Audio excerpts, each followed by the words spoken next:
Welcome to another review, and today we are here with Oxygen Not Included. And what is Oxygen Not Included? So this is a space colony game where you wake up on a planet and you have to find your way to survive and to thrive. So how you do that? By researching, learning new technologies, and working with the environments that you have around yourself. So this is quite a fun game, and I will jump straight into: is it worth buying? Oxygen Not Included? And the answer for me is definitely yes. So I do think it's worth buying it, and I will get into more details on why I think that. So just before we jump into any more details, don't forget to leave this video a like, and don't forget to subscribe if you haven't already, so you can see more reviews and other series that I have on my channel. So let's start talking about the graphics of the game. So as you can see, everything is very cartoonish, or as you can see, let me slow things down a bit, otherwise I won't be able to show you anything. Let's follow Bubbles in here and see how his environment look. So as you can see, this is all very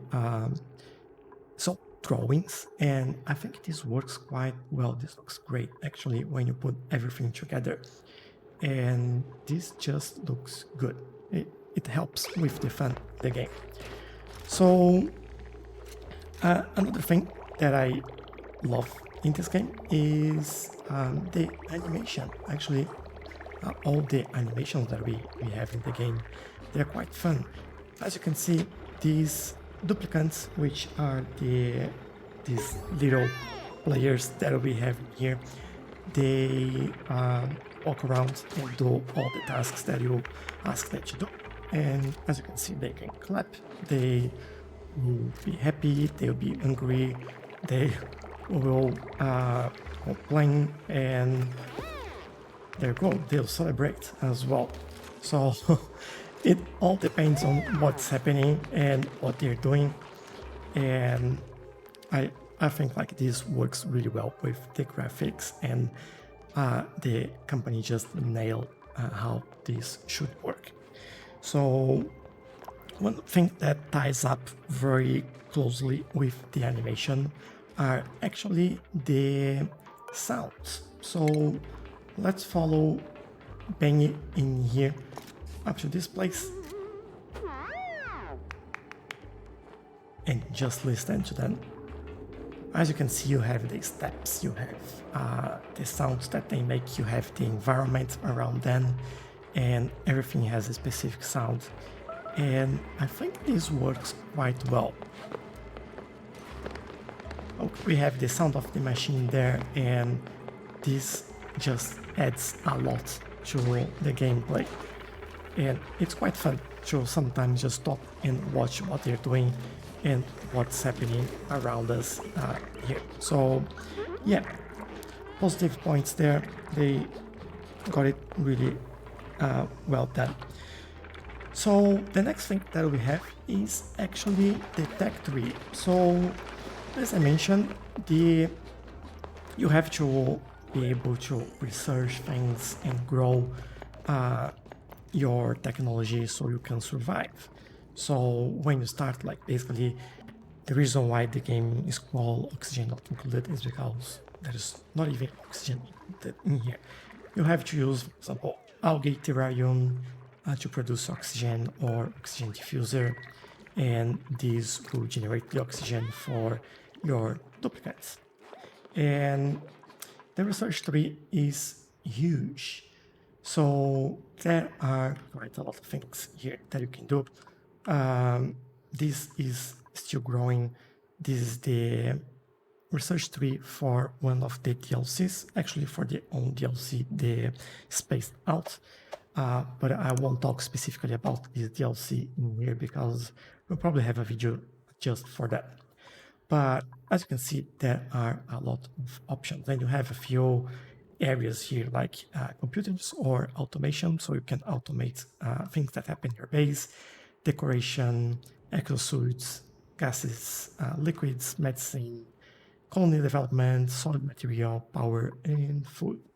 So it's very complex and gives you a lot of things to do in the game and to automate and make sure that things happen without you even having to pay attention to that, which is great because as you progress in the game, there are so many things to do that you don't want to pay attention to every single thing that's happening. While watch then here it a little bit, I will jump into the next step or next topic, and that's the game difficulty. So I think this game needs a little bit of research when you play. So for example, how you produce clean water, how you convert polluted water and clean that to your water, do you maintain the temperature, how do you make things in a way that you automate as much as possible, or how to use the environment in your favor. I don't think I have in this base an example of how to use. There we go. This is a water lock. So this is one thing that I learned, so I can keep all these gases from this side. So polluted oxygen, chlorine, and hydrogen on this side, and not get all these gases coming into my base. So that means that if I go here into the oxygen overlay, all these gases there are not beneficial to my base. They won't be getting into there. So this is one example of things that you have to learn. And this game, you can dive like very, very deep into the science of all that. So for example, if you want to make a tile, like a simple tile like this, you have a few options. So, and these options are materials.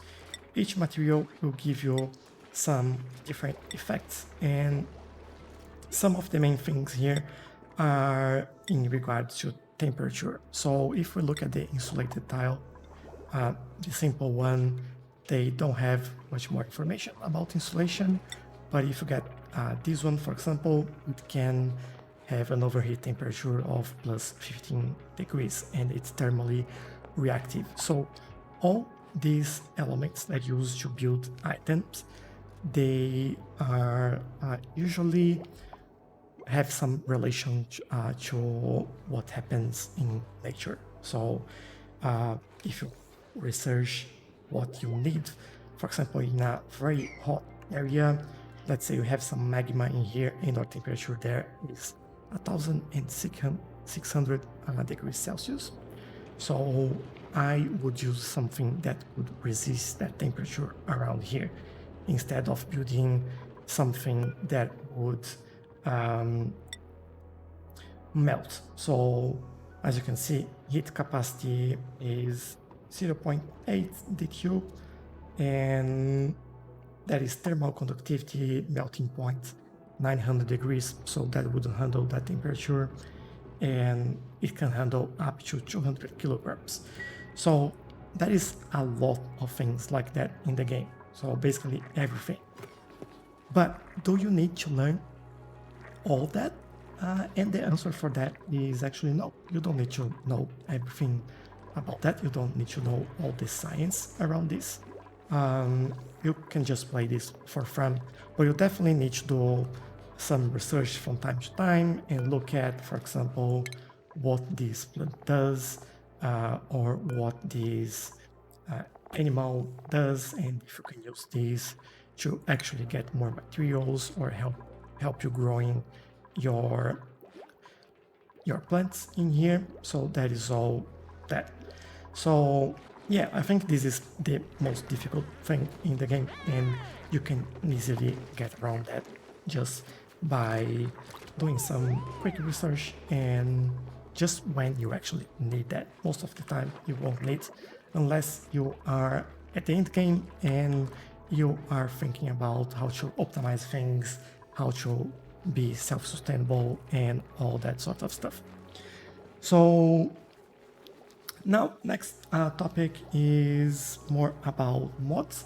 I don't have any installed yet, but there are a few mods that are really helpful. So, for example, you can build especially when you get into automation, you can do some crazy things, basically based on everything. So, for example, instead of running the power transformers all the time, I could do something to see if my batteries are full or not, and then if they're full, I'll stop consuming power and use it for something else. And this is just a very basic example on what you can do. But this one that I'm building here is mainly to get food or ingredients from the refrigerator, put them in the grill or the micro musher, and when they're ready, put it back so it doesn't go off. So there are a lot of things that you can do like that, and DLCs will help you in that sense.